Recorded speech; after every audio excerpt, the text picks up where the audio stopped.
Ma'am. நிறைய இடத்துல வந்து பார்த்தீங்கன்னா, என்ன இன்டர்வியூஸ் கூப்பிட்டவங்க எல்லாருமே வந்து பார்த்தீங்கன்னா, இது போல ஜென்ரலான கேள்வி தான் கேட்டிருக்காங்க. ஸோ பர்சனல் லைஃப்ப பத்தி யாரும் கேட்டதில்ல. ஸோ பர்சனலா வந்து பார்த்தீங்கன்னா, சின்ன வயசுல வந்து அப்பா இறந்துட்டாங்க. ஸோ அப்பா இறந்துட்டாங்க. நானு, அம்மா, எனக்கு ஒரு அண்ணா இருக்காங்க. ஸோ எனக்கு என்னன்னா, நம்ம இந்த ஓரளவு கருத்து தெரிஞ்ச அப்புறம் நம்முடைய நிலையை நம்ம மாத்திக்கணும்னா நமக்கு வந்து கல்வி மட்டும்தான். ஸோ படிச்சு ஒரு மார்க்கோட இது பண்ணிட்டு எனக்கு வந்து எம்பிபிஎஸ் படிக்கணும்னு ரொம்ப ஆசை. சின்ன வயசுல வந்து பாத்தீங்கன்னா முத்து சார் யார் என் பேரை கேட்டாலுமே வந்து பாத்தீங்கன்னா வீட்டுல செவுத்துல நோட்ல எல்லாருமே வந்து பாத்தீங்கன்னா Muthu sir MBBS FRCS gold medalist London to return இதுதான் பேரா இருக்கும். ஸோ எல்லாத்துலயுமே அதை தான் வந்து எழுதி வச்சிருப்பேன். ஸோ அந்த அளவுக்கு வந்து பாத்தீங்கன்னா மெடிக்கலை வந்து நான் லவ் பண்ணேன். பட் ஆனா எனக்கும் கஷ்டமான சூழ்நிலையில தான் இருக்கேன். பட் இருந்தாலும் வந்து பாத்தீங்கன்னா ஒரு பையன் வந்து அவங்க அப்பா வந்து சின்ன வயசுல வந்து பாத்தீங்கன்னா அவருக்கு வந்து ஒரு மாதிரி பக்கவாதம் மாதிரி வந்து. ஸோ அதுக்கப்புறம் அவன் வந்து ஹையர் ஸ்டடீஸ் பண்றதுக்காக வந்து பாத்தீங்கன்னா இன்ஜினியரிங் படிக்கிறதுக்கு அவனுக்கு ஆசை. ஸோ அதெல்லாம் சேர முடியல. சரி ஒரு டிகிரி மட்டும் சேர்றேன் அப்படின்னா சரிடா நீ சேரு நான் தரேன்னு சொல்லிட்டு எனக்கும் கஷ்டமான சூழ்நிலை தான். பட் இருந்தாலும் எனக்கு இருந்த சேவிங்ஸ் வச்சு அவனுக்கு வந்து ஒரு எனக்கு எப்பவுமே வந்து பாத்தீங்கன்னா சின்ன வயசுல இருந்து வந்து பாத்தீங்கன்னா பாடல்கள் மேல கொஞ்சம் ஆர்வம் அதிகம். நல்லா பாடுறேன்றத நான் சொல்லல. பாடல்கள் மேல அது நல்லா இருக்கோ நல்லா இல்லையோ என்னை பொறுத்த வரைக்கும் என்னுடைய வாய்ஸும் நான் கேட்கிற பாடல்களும் எனக்கு வந்து இனிமையா தான் இருக்கும். அது நல்லா இல்லைன்னு 1000 பேர் சொன்னாலும் என்னை பொறுத்த வரைக்கும் அது பிடிச்சிருக்கு அப்படின்னு இம்ப்ரெஷன் தான். ஸோ அதுல வேற கமெண்ட்ஸ் வேற வேற லெவல். கமெண்ட் அடுத்த லெவலு இளையராஜாவை சாவச்சிட்ட. ப்ராப்ளம்ஸ் எல்லாம் ஃபேஸ் பண்றதுக்கு என்ன காரணம் சார்? மூவில வாய்ப்பு தேடிட்டு இருக்கீங்களா? அதுக்காக தான் இதெல்லாம் எவ்வளவு பிரச்சனை வந்தாலும் பாடிதான் நான் போடுவேன், எப்படிதான் பாடுவேன்னு பாடுறீங்களா? இல்ல மேம். அதாவது ஆரம்பத்துல எனக்கு அந்த எண்ணம் இல்ல மேம்.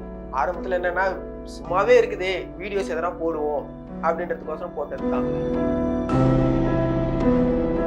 ஸோ வீட்டில் அவ்வளவா இன்ஸ்டாகிராம்லாம் யூஸ் பண்ண மாட்டாங்க. ஸோ அதால அவங்களுக்கு தெரியாது.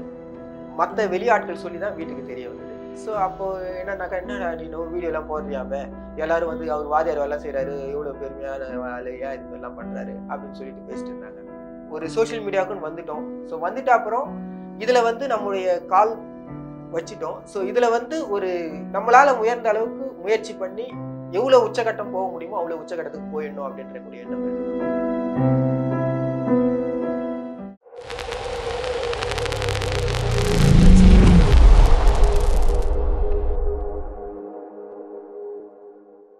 சொல்லுங்க சார். நீங்க யாரு? எங்க இருந்து வரீங்க? என்ன ஒர்க் பண்ணிட்டு இருக்கீங்க? உங்களை பத்தி சொல்லுங்க. ஆக்சுவலா நான் வந்து ஒரு பிரைவேட் ஸ்கூல்ல மேக்ஸ் டீச்சரா ஒர்க் பண்றேன் மேம். சமீப காலமா வந்து பாத்தீங்கன்னா கானக்குயில் கணக்கு ஆசிரியர் அப்படின்றது போய் கானக்குயில் அப்படின்னு எனக்கு பேர் வச்சிட்டாங்க மேம். ஸோ அதுக்கு காரணம் என்னன்னா என்னுடைய இப்போ ஒரு கானம் கூவனம் பாத்தீங்களா? ஸோ இந்த கூவல் தான் மேம். மேக்ஸ் டீச்சர்னு சொல்றீங்க. என்ன கிளாஸ்க்கு சார் எடுத்துட்டு இருக்கீங்க? 9th 10th ஹேண்டில் பண்றேன். 10th. அப்புறம் இன்டர்வியூஸ் வரீங்க, இந்த மாதிரி வரும்போதெல்லாம் உங்களுக்கு ஒர்க் பாதிக்காதா? கொஞ்சம் ஆரம்ப காலத்துல யாருக்கும் தெரியாத மாதிரி பாத்துக்கணும் மேம். அப்புறம் எல்லாருக்கும் தெரிய ஆரம்பிச்சிடுச்சு. ஸ்டூடெண்ட்ஸுக்கு அஃபெக்ட் ஆகும்ல சார்? பேரண்ட்ஸ் எதுவும் கம்ப்ளைண்ட் பண்ண மாட்டாங்க? அதாவது நம்ம செய்யற வேலையை கரெக்டா செஞ்சிட்டோம்னா நம்ம எப்படி வேணா ஜாலியா இருந்துக்கலாம் மேம். ஸோ அந்த விஷயத்துல நான் கரெக்டா இருக்கேன். ஸோ என்னை பொறுத்த வரைக்கும் சிலபஸ் முடிச்சு கொடுத்துருவேன். ஸோ பசங்களுக்கு எக்ஸாம் வைக்கிறது டெஸ்ட் வைக்கிறது அதெல்லாம் ப்ராப்பரா பண்ணிடுவேன். So 100% result. லீவ் கொடுக்குறாங்களா சார் இந்த மாதிரி அடிக்கடி? நான் வேற எதனா காரணம் சொல்லிட்டு வந்துடுவேன் மேம்.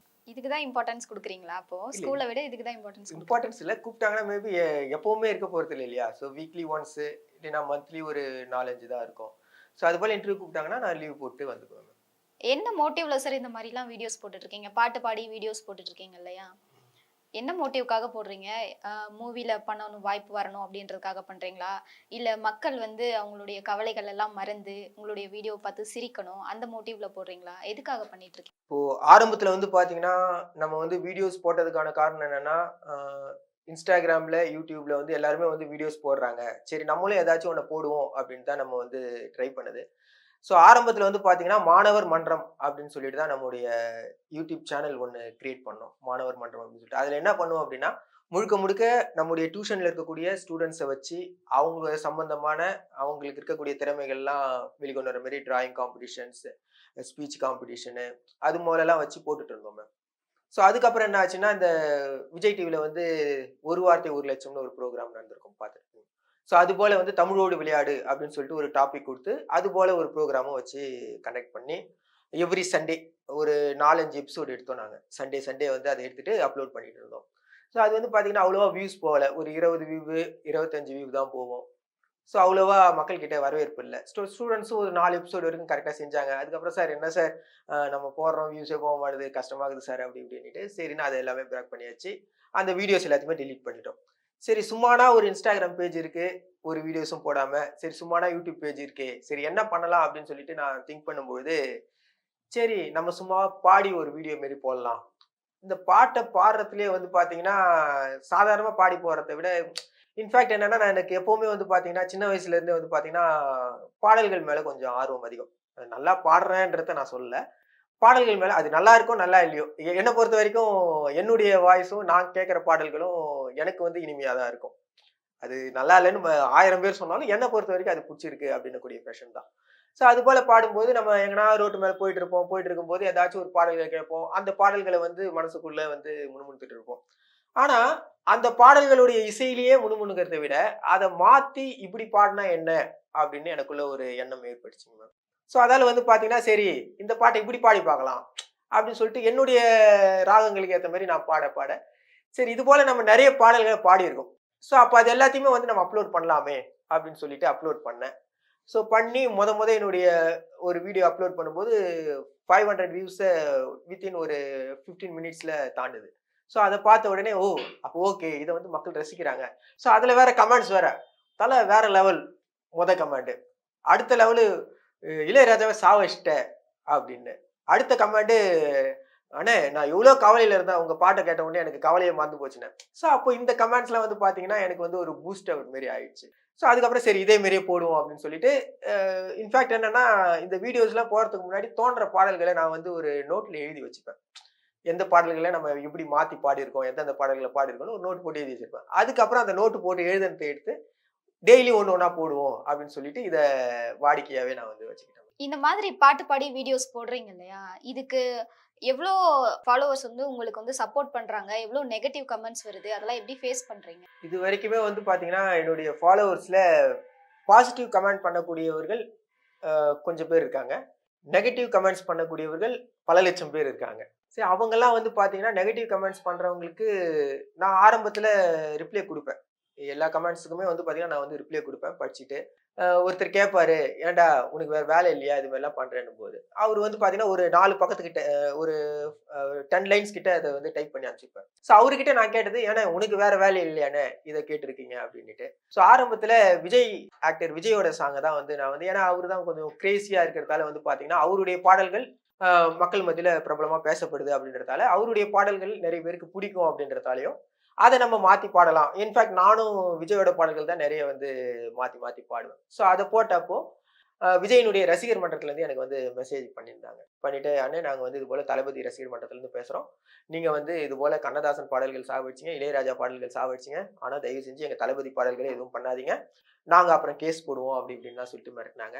சரி நான் என்ன சொன்னேன், "சார் நான் ஏதோ வீடியோ போடுறேன்.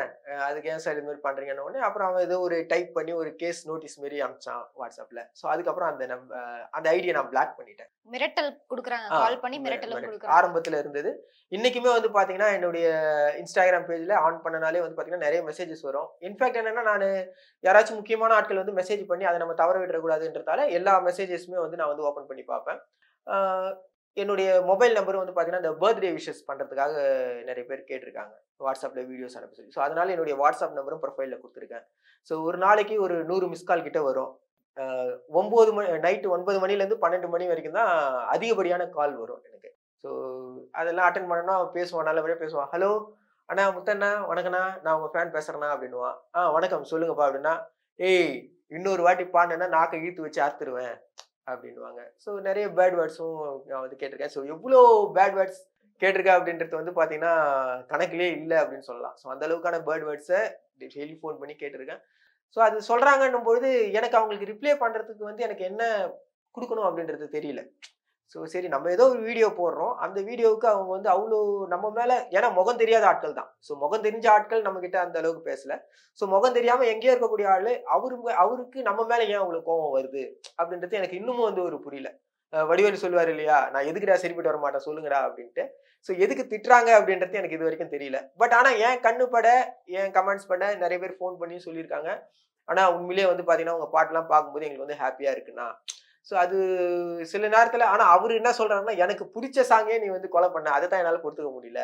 ஆனா பரவால்ல. அது ஓரளவுக்கு ஜாலியா இருக்கு. ஏதோ பார்க்கறதுக்கு ஒரு இன்ட்ரஸ்டிங்கா இருக்கு அப்படின்ட்டு. ஸோ அதே போல ஸ்கூல் பசங்க, காலேஜ் பசங்க அவங்க வந்து அதிகப்படியா வந்து லைக் பண்றாங்க.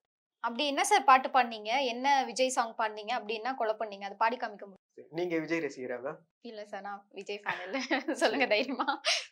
அர்ஜுனர் வில்லு, ஹரிச்சந்திரன் சொல்லு, இவனோட தில்லு பொய்க்காது. எதிரிய கொல்லு, இமயத்தை வெல்லு, உனக்கு ஒரு எல்லை கிடையாது. இந்த சாங் எங்கனா கேட்டிருக்கீங்களா மேம்? சத்தியமா முடியல சார். கோவம் வரதான் செய்யும் விஜய் ஃபேன்ஸுக்கு. Yes ma'am. தப்பில்ல. ஸோ இது போல வந்து பார்த்தீங்கன்னா, நெறைய சாங் வந்து பார்த்தீங்கன்னா, என்னுடைய ஸ்டைல்ல நான் பாடுவேன் மேம். அத வந்து நியூ வெர்ஷன் அப்படின்னு சொல்லிட்டு வச்சிருந்தேன். அதுக்கு மக்களா வந்து பார்த்தீங்கன்னா, இதுக்கு நியூ வெர்ஷன் குடுக்காதீங்கண்ணே, முத்து வெர்ஷன் குடுங்கன்னு சொல்லிட்டு, அதுக்கு அவங்களே முத்து வெர்ஷன்னு சொல்லிட்டு டைட்டில் குடுத்துட்டாங்க. இந்த ப்ராப்ளம்ஸ் எல்லாம் ஃபேஸ் பண்றதுக்கு என்ன காரணம் சார்? மூவில வாய்ப்பு தேடிட்டு இருக்கீங்களா? அதுக்காக தான் இதெல்லாம் எவ்வளவு பிரச்சனை வந்தாலும் பாடி தான் நான் போடுவேன். இப்படி தான் பாடுவேன்னு பாடுறீங்களா? இல்ல மேம். அதாவது ஆரம்பத்துல எனக்கு அந்த எண்ணம் இல்ல மேம். ஆரம்பத்துல என்னன்னா, சும்மாவே இருக்குதே, வீடியோஸ் எதனா போடுவோம் அப்படின்றதுக்கோசரம் போட்டது தான். ஸோ அதுக்கப்புறம் வந்த கமெண்ட்ஸ் எல்லாத்தையுமே பார்க்கும்பொழுது, எனக்குள்ளேயே வந்து பார்த்தீங்கன்னா, சின்ன வயசுல இருந்து நாடகங்கள் நடிக்கிறது, அ இன்ஃபாக்ட் வந்து பார்த்தீங்கன்னா, நாளைக்கு எக்ஸாம் இருக்குன்னா, இன்னைக்கு நான் சின்ன வயசுல இந்த கலைஞர் டிவில லியோனியோட நல்லா பேசுங்க, நல்லதே பேசுங்கன்னு சொல்லிட்டு பட்டிமன்றம் ஒண்ணு நடந்திருக்கும். ஸோ அதுக்கு வந்து பார்த்தீங்கன்னா, காலேஜ் படிச்சுட்டு இருக்கேன். ஃபைனல் இயர் எக்ஸாம் நடந்துட்டு இருக்கு. ஸோ அந்த நேரத்துல அதோடைய ஆடியேஷன் வருது. அதுக்கு போய் கலந்துக்கணும் அப்படின்னு சொல்லிட்டு எங்களுடைய ஆக்சுவலா நான் வந்து maths department. So Tamil teacher கிட்ட போயிட்டு அவர்கிட்ட கேட்டு சார் இதுக்கு என்ன கூட்டு போங்க அப்படின்னு சொல்லிட்டு அவர்கிட்ட ரொம்ப ஃபோர்ஸ் பண்ணி அது வேலூர்ல நடந்தது. நான் படிச்சது சேத்பட்ல. ஸோ கண்டிப்பா அது போகணும் சார் அப்படின்னு சொல்லிட்டு அவராண்ட கேட்டு அவருக்கு ஆர்வம் கூட்டிட்டு போறதுக்கு. ஆனா மேத்ஸ் டிபார்ட்மெண்ட் விட மாட்டாங்க அப்படின்ட்டு. அப்புறம் அவரு ரொம்ப சண்டை போட்டு என்ன கூட்டிட்டு போய் விட்டாரு. ஸோ அந்த சண்டை போட்டு விட்டாரு அப்படின்றதுக்காக 3 ரவுண்ட் வச்சாங்க.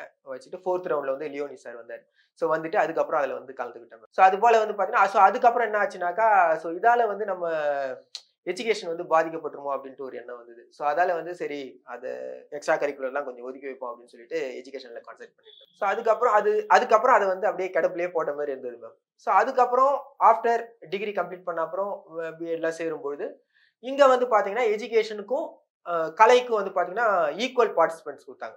ஸோ அப்போ ஒரு ஆசிரியர் அப்படின்னும்போது அவர் வந்து கலையும் தெரிஞ்சிருக்கணும், அறிவியலும் தெரிஞ்சிருக்கணும் அப்படின்ட்டு ஒரு ஈக்குவலா வரும்பொழுது, ஸோ அப்ப நம்ம வந்து வெறும் அறிவியல் தெரிஞ்சும் பிரயோஜனம் இல்ல, வெறும் கலை தெரிஞ்சும் பிரயோஜனம் இல்ல. அப்ப 2மே நம்ம வந்து சமமா பார்க்கணும் அப்படின்னு கூடிய ஒரு எண்ணம் வந்தது. ஸோ அதுக்கப்புறம் என்ன பண்ணேன்னா, அந்த எக்ஸ்ட்ரா கரிக்குலர் ஆக்டிவிட்டீஸ மூட்டை கட்டி போட்டத மறுபடியும் அவுக்க ஆரம்பிச்சேன். ஸோ அவுத்துட்டு அது மூலியமா நமக்கு என்னென்னலாம் என்னால வந்து கத்துக்க முடியும் அப்படின்றது நான் வந்து தனியா கத்துக்கணும்னு அவசியம் இல்ல மேம். ஏன்னா எல்லாமே ரத்தத்திலேயே ஊறி இருக்கிறதால வந்து பாத்தீங்கன்னா, நான் ரத்தம், நரம்பு, சதை எல்லாத்துலயும் ஊறி எல்லாத்துலயும் ஊறி போயிடுச்சு. இருக்கிறதால வந்து பாத்தீங்கன்னா, நான் தனியா அத கத்துக்கல மேம். ஸோ அது அப்படியே வந்துடுச்சு. ஸோ அதுக்கப்புறம் அது மூலியமா வந்து பாத்தீங்கன்னா, அதுக்கப்புறம் ஸ்கூல்ஸ் போயிட்டு ஆரம்பத்துல சின்ன கிளாஸஸ் தான் எடுத்துட்டு இருந்தேன். 6த், 7த், 8த். ஸோ அவங்களுக்குலாம் வந்து பாத்தீங்கன்னா, கல்ச்சரல் இந்த இண்டிபெண்டன்ஸ் டே, ரிபப்ளிக் டே, தலைவர்கள் பிறந்த நாள் அதெல்லாம் வரும்போது பாத்தீங்கன்னா, அவங்கள வாழ்த்துற மாரி பாடல்கள சினிமா மேட்டு பாடல்கள்ல வார்த்தைகள மாத்தி அந்த பாடல்களா வந்து போட்டு பசங்கள வந்து பாட வைப்பேன். இப்போ காந்திய பத்திய பாட்டு, நேருவ பத்தி பாட்டு, இண்டிபெண்டன்ஸ் டேவ பத்தி பாட்டு, நம்ம தமிழ்நாட்ட பத்தி பாட்டு, அது மாரி சொல்லிட்டு பாத்தீங்கன்னா, சினிமா இசையில இருக்கக்கூடிய அந்த இசைய மட்டும் வச்சுக்கிட்டு, லிரிக்ஸ மட்டும் சேஞ்ச் பண்ணிட்டு பசங்களுக்கு குடுத்துருந்தோம். அது வந்து பாத்தீங்கன்னா, ஒவ்வொரு விழாவிலயும் வந்து பாத்தீங்கன்னா, பசங்க அத ஆர்வமா பாக்க ஆரம்பிச்சுட்டாங்க. சார் இந்த வாட்டி நாங்க பாடுறோம் சார், நாங்க பாடுறோம் சார். எங்களுக்கு வந்து அதே மாரி என்ன பண்ணான்னா, அவனுக்கு புடிச்ச பாடல்கள சொன்னான். சார் எங்களுக்கு வந்து இந்த பாடல்கள் புடிக்கும் சார். இந்த பாட்ட மாத்திட்டு நீங்க எழுதி குடுங்க சார். இந்த ராகம் எனக்கு தெரியும் சார். இந்த ராகத்துக்கு வேற எதனா வார்த்தை போட்டு குடுங்க சார். நான் பாடுறேன் சார் அப்படின்னு சொன்னாங்க. ஸோ அந்த ஸ்டூடண்ட்ஸாண்ட இருக்கக்கூடிய அந்த ஆர்வம் வந்து பாத்தீங்கன்னா, எனக்கு இன்னமும் சரி நம்ம ஏதாச்சும் பாட்ட மாத்தி எழுதலான்ட்டு ஆர்வம் குடுத்துச்சு. ஸோ இது எல்லாத்தினுடைய உச்சகட்டம் தான் இன்னைக்கு கானக்குயிலா உங்க முன்னாடி நிக்கிறேன். பசங்களுக்கு இந்த மாரிலாம் சாங்ஸ் மூலியமா சொல்லிக் குடுக்குறேன்னு சொன்னீங்க இல்லையா? மேத்ஸ்ல இப்போ ஒரு ஃபார்முலா இருக்கு அப்டின்னா, அந்த ஃபார்முலாவ பாட்டா சொல்லிக் குடுத்துருக்கீங்களா? இருக்கு மேம். இப்ப நெறைய சின்ன நான் ஒரு கிளாஸஸ். ஃபார்முலா சொல்றேன். அத பாட்டா படிச்சு காட்ட முடியுமா சார்? சொல்லுங்க. A plus B the whole square is equal to sorry sir. சரி நீங்களே ஏதாவது ஃபார்முலாவ ஒரு பாட்டா பாடி காமிச்சிருங்க. ஓ சின்ன பையா, சின்ன பையா, சின்ன பையா, வாத்தியாரு சொல்ல கேளு பையா, அட வாத்தியாரு சொல்ல கேளு பையா. ஆ முத்து சாரே, முத்து சாரே, முத்து சாரு பரப்பளவு என்ன என்ன சாரு அத பக்குவமா எனக்கு சொல்லு சாரு. பரப்பளவு என்ன என்ன சாரு அத பக்குவமா எனக்கு சொல்லு சாரு. ஓ செல்ல தம்பி சின்ன தம்பி பொருள் இருக்கும் மொத்த அளவு அத கூட்டினாலே கிடைக்கும் பரப்பளவு. பொருள் இருக்கும் மொத்த அளவு அட அதுதானே பரப்பளவு. Super sir. ஸோ இது போல வந்து நிஜமாவே நல்லா பார்த்தீங்கன்னா இருக்கு சார். சுற்றளவு பரப்பளவுகள் பத்தி ஃபார்முலாஸ் அது ஏன்னா அவங்களுக்கு தமிழ்ல தான் புரிய முடியும். ஸோ இங்கிலீஷ்ல வந்து அவ்வளவா பாடல்கள் இல்லை. ஸோ தமிழ்ல சுற்றளவு பரப்பளவுல இது பண்ற மாதிரி நீங்க சொன்ன மாதிரி ஃபார்முலாஸ் எல்லாத்தையுமே வந்து பாத்தீங்கன்னா பாடல்களா வந்து கொடுத்துட்டு இருக்கேன் மேம். பசங்களுக்குமே படிக்கிறதுல ஒரு சலிப்பு இல்லாம ஜாலியா ஈஸியா எஸ் மேம். படிச்சிருவாங்க. ஆரம்பத்துல இந்த மேத்தமெட்டிக்கல் கிளப் அப்படின்னு சொல்லிட்டு ஓபன் பண்ணோம் மேம். ஓபன் பண்ணிட்டு அது மூலியமா வந்து பாத்தீங்கன்னா பசங்களுக்கு பேரண்ட்ஸ் எந்த அளவுக்கு சார் உங்களுக்கு சப்போர்ட் பண்றாங்க? பசங்களுடைய பேரண்ட்ஸ் உங்களுக்கு? அதான் மேம் 2 விதமான பேரண்ட்ஸ் இருக்காங்க மேம். சில பேர் வந்து யோ அந்த வாத்தியார்கிட்டயா படிக்கிறீங்க அப்படின்னு ஆரம்பத்துல முடிச்சிருக்காங்க மேம். நிறைய ஆரம்பத்துல வந்து பாத்தீங்கன்னா நம்ம வீடியோஸ் போட ஆரம்பிச்சுட்டு இவர் என்ன வாத்தியார் வேலை செய்யறாரு கூட இருக்கக்கூடிய ஆசிரியர்களே கூட சரி நம்ம வீட்டுக்கு அவ்வளவா தெரியாது மேம். நான் வந்து பாத்தீங்கன்னா வீடியோஸ் வந்து பாத்தீங்கன்னா 9 மணிக்கு மேல தான் போடுவேன் நைட். ஏன்னா 6 மணிக்கு நான் வீட்டுக்கு வந்துடுவேன். டியூஷன் இருக்கும். டியூஷன்லாம் முடிச்சுட்டு 9 மணிக்கு மேல வீடியோஸ் போட ஆரம்பிப்பேன். ஸோ வீட்டில் அவ்வளவா இன்ஸ்டாகிராம்லாம் யூஸ் பண்ண மாட்டாங்க. ஸோ அதால அவங்களுக்கு தெரியாது. மத்த வெளியாட்கள் சொல்லி தான் வீட்டுக்கு தெரிய வந்தது. ஸோ அப்போ என்னன்னாக்கா, "என்னடா நீ இன்னும் வீடியோலாம் போடுறியாமே, எல்லாரும் வந்து அவர் வாத்தியார் வேலை செய்றாரு, எவ்வளோ பெருமையான ஆளு, ஏன் இது மாதிரிலாம் பண்றாரு?" அப்படின்னு சொல்லிட்டு பேசிட்டு இருந்தாங்க. ஆனா அதே வாய்கள் இப்போ வந்து, "ஏய் ஏதோ பண்றாருப்பா" அப்படின்னு சொல்லிட்டு இப்போ வந்து கொஞ்சம் நம்மள பெருமையா பார்க்குறாங்க. ஸோ அது வந்து அதனுடைய முன்னேற்றம் தான். ஸோ எப்படியா இருந்தாலும் வந்து பார்த்தீங்கன்னா, எனக்கு என்னன்னா, இப்போ வந்து நம்ம வந்து ஒரு சோசியல் மீடியாவுக்குன்னு வந்துட்டோம். ஸோ வந்துட்ட அப்புறம், இதுல வந்து நம்முடைய கால் வச்சுட்டோம். ஸோ இதுல வந்து ஒரு நம்மளால உயர்ந்த அளவுக்கு முயற்சி பண்ணி, எவ்வளோ உச்சகட்டம் போக முடியுமோ, அவ்வளோ உச்சகட்டத்துக்கு போயிடணும் அப்படின்ற கூடிய எண்ணம் இருக்கு மேம். ஸோ நீங்க சொன்ன மாரி சினிமா துறையில வாய்ப்புகள் கிடைச்சா, ஆ மேபி கண்டிப்பா வந்து போவோம். இத தாண்டி உங்களுடைய பெர்சனல் லைஃப் பத்தி நீங்க எங்கேயுமே சொன்னதில்ல. ஆக்சுவலி நீங்க என்ன பண்றீங்க? உங்க பெர்சனல் லைஃப்ல டீச்சிங்க்காக என்ன பண்றீங்க? அந்த மாரி ஏதாவது விஷயங்கள் இருக்கா? இருக்கு மேம். நெறைய இடத்துல வந்து பார்த்தீங்கன்னா, என்ன இன்டர்வியூஸ் கூப்பிட்டவங்க எல்லாருமே வந்து பார்த்தீங்கன்னா, இது போல ஜெனரலான கேள்வி தான் கேட்டிருக்காங்க. ஸோ பர்சனல் லைஃப்ப பத்தி யாரும் கேட்டதில்ல. ஸோ பர்சனலா வந்து பார்த்தீங்கன்னா, நான் வந்து அ சின்ன வயசுல வந்து அப்பா இறந்துட்டாங்க மேம். ஸோ அப்பா இறந்துட்டாங்க. நானு, அம்மா, எனக்கு ஒரு அண்ணன் இருக்காங்க. ஸோ நாங்க வளர்ந்தது எல்லாமே வந்து பார்த்தீங்கன்னா, தாய் மாமா வீட்ல தான். ஸோ உங்களுக்கே தெரியும். ஸோ ஒரு அப்பா இல்லன்னா, அந்த சமுதாயத்துல அந்த குழந்தை எப்படி வளரும் அப்படின்னு சொல்லிட்டு. ஸோ எனக்கு என்னன்னா, நம்ம இந்த ஓரளவு கருத்து தெரிஞ்ச அப்புறம், நம்முடைய நிலைய நம்ம மாத்திக்கணும்னா, நமக்கு வந்து கல்வி மட்டும் தான். ஸோ கல்வியால மட்டும் தான் நம்முடைய நிலைய மாத்திக்க முடியும். அப்படின்ட்டு ஒரு முடிவுக்கு வந்தேன் மேம். ஸோ அப்போ வந்து பார்த்தீங்கன்னா, ஸோ ரொம்ப அதிகம்னு சொல்ல முடியாது. ஓரளவுக்கு ஒரு ஸ்டாண்டர்டான மார்க்ஸோட ஸ்கோர் பண்ணி கவர்மெண்ட் ஸ்கூல்ல தான் படிச்சேன். 10த் வரைக்கும் கவர்மெண்ட் ஸ்கூல். 11த், 12த்தும் அதே ஸ்கூல்ல தான். ஸோ படிச்சு ஒரு மார்க்கோட இது பண்ணிட்டு, எனக்கு வந்து எம்பிபிஎஸ் படிக்கணும்னு ரொம்ப ஆசை மேம். சின்ன வயசுல இருந்து பார்த்தீங்கன்னா, முத்து சார் யார் என் பேர கேட்டாலுமே வந்து பார்த்தீங்கன்னா, வீட்ல, செவுத்துல, நோட்ல எல்லாத்தையுமே வந்து பார்த்தீங்கன்னா, Muthu sir, MBBS, FRCS, gold medalist, London to return இதுதான் பேரா இருக்கும். ஸோ எல்லாத்துலயுமே அத தான் வந்து எழுதி வச்சிருப்பேன். ஸோ அந்த அளவுக்கு வந்து பார்த்தீங்கன்னா, மெடிக்கல வந்து நான் லவ் பண்ணேன். பட் ஆனா விதியின் விளையாட்டு, காலத்தின் கட்டாயம் அது கிடைக்கல. ஸோ அதுக்கப்புறம் சரி என்ன பண்ணலாம் அப்படின்னு சொல்லிட்டு, சரி வேற என்ன ப்ரொஃபஷன் நம்ம தேர்ந்தெடுக்கலாம்னாக்கா, ஸோ இந்த கலையும், அறிவியலும் சேர்ந்த மாரி இருக்கக்கூடிய ப்ரொஃபஷன் டீச்சிங் ப்ரொஃபஷன் தான். பட் அது வந்து நான் விரும்பி சேரல. ஸோ ஏதோ ஒரு இதுல சரி போயிட்டு அ எதுவுமே கிடைக்கலையே, சரி இன்ஜினியரிங் கிடைக்கல, மெடிக்கலும் கிடைக்கல, சரி என்ன சேரலாம்னா, சரி போய் சேரலாம் அப்படின்னு சொல்லிட்டு டீச்சிங் பிராக்டிஸ் போய் சேர்ந்தேன்.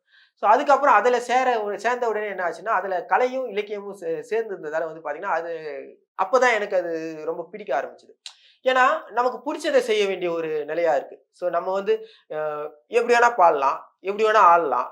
ஸோ அது எல்லாமே வந்து ரசிக்கிறதுக்கு ஒரு கூட்டம் இருக்கும், கேலி பண்றதுக்கு ஒரு கூட்டம் இருக்கும். ஸோ அப்ப எது பண்ணாலுமே ரசிக்கக்கூடிய இடமா அது ஆயிடுது.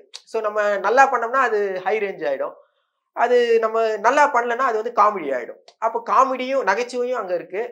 ஸோ நல்லா பண்ணிட்டோம்னா ஒரு உயர்வும் அங்க இருக்கு. ஸோ அப்ப இது 2மே பேலன்ஸ்டா இருக்கும்போது, ஸோ அந்த இடத்த வந்து நம்ம தக்க வச்சுக்கலாம் அப்படின்னு சொல்லிட்டு ஸோ அந்த ப்ரொஃபஷன் தேர்ந்தெடுத்தேன் மேம். ஸோ அதுக்கப்புறம் சரி எஜுகேஷனையும் குடுத்தோம். அ கலையையும் குடுத்தோம். ஸோ 2யும் குடுத்துட்டு நெறைய மாணவர்களையும் வளர்த்துருக்கோம் மேம். இப்ப ஊர்ல டியூஷன் எடுக்கிறேங்க மேம். ஸோ நெறைய எனக்கும் கஷ்டமான சூழ்நிலையில தான் இருக்கேன். பட் இருந்தாலும் வந்து பார்த்தீங்கன்னா, ஒரு பையன் வந்து அவங்க அப்பா வந்து சின்ன வயசுல வந்து பார்த்தீங்கன்னா, அவருக்கு வந்து ஒரு மாரி பக்கவாதம் மாரி வந்து ஸோ அதுக்கப்புறம் அவன் வந்து ஹையர் ஸ்டடீஸ் பண்ணுறதுக்காக வந்து பார்த்தீங்கன்னா இன்ஜினியரிங் படிக்கிறதுக்கு அவனுக்கு ஆசை. ஸோ அதெல்லாம் சேர முடியல. சரி ஒரு டிகிரி மட்டும் சேர்றேன் அப்படின்னா, காலையில் போயிட்டு வந்து பார்த்தீங்கன்னா, சாயந்தரம் அவங்க அப்பா வந்து இந்த தள்ளுவண்டி கடை வச்சிருப்பாங்க. வீட்டில் அவங்க அம்மா இட்லி, தோசைலாம் சமைச்சு கொடுப்பாங்க. அதை எடுத்தாந்து வச்சுட்டு அவங்க வந்து வியாபாரம் பண்ணிட்டு இருப்பாங்க. ஸோ அவன் வந்து இது போல சார் காலேஜ் சேர போகிறேன் சார், அட்மிஷன் பண்ணணும் சார் அப்படின்னு சொன்னான். சரிடா நீ சேரு நான் தரேன்னு சொல்லிட்டு எனக்கும் கஷ்டமான சூழ்நிலை தான். பட் இருந்தாலும் எ எனக்கு இருந்த சேவிங்ஸ் வச்சு அவனுக்கு வந்து ஒரு ₹2000 குடுத்தேன் மேம் நான். சூப்பர். ஸோ அந்த ₹2000 வச்சு அவர் வந்து அட்மிஷன் போட்டான். ஸோ அதுக்கப்புறம் வந்து பார்த்தீங்கன்னா, பிரியாணி கடையில இப்போ அந்த அவங்க அப்பா கால் ரொம்ப முடியாதனால, உடம்பு முடியாதனால அவரு விட்டாங்க. அவங்க தாய் மாமா ஏதோ ஹெல்ப் பண்ணியிருக்காங்க. இப்போ செஞ்சில பிரியாணி கடை ஒண்ணுத்துல ஒர்க் பண்றாப்புல. ஸோ இப்போ கூட போனேன்னா பார்ப்பான். சார் பிரியாணி சாப்பிடுங்க சார்ன்னுவான். ஸோ அந்த அளவுக்கு பார்த்தோம். ஸோ இப்போ அந்த பிரியாணி கடையில இப்போ நான் குடுத்த அந்த 2000தோட சரி, இப்போ பிரியாணி கடையில ஒர்க் பண்ணி தான் அவன் ஃபீஸ் கட்டிட்டு படிக்கிறான் மேம். ஸோ அதுபோல என்னால முடிஞ்ச வரைக்கும் வந்து பார்த்தீங்கன்னா, மாணவர்களுக்கு உதவி பண்ணி தான் இருக்கேன். ஸோ தலைவர்கள் பிறந்தநாள் வரும்போதும் சரி, இண்டிபெண்டன்ஸ் டே, ரிபப்ளிக் டே என்னால முடிஞ்ச அளவுக்கு ஏதோ பென்னோ, பென்சில் ஏதாச்சும் ஒண்ணு வாங்கி குடுப்பேன்.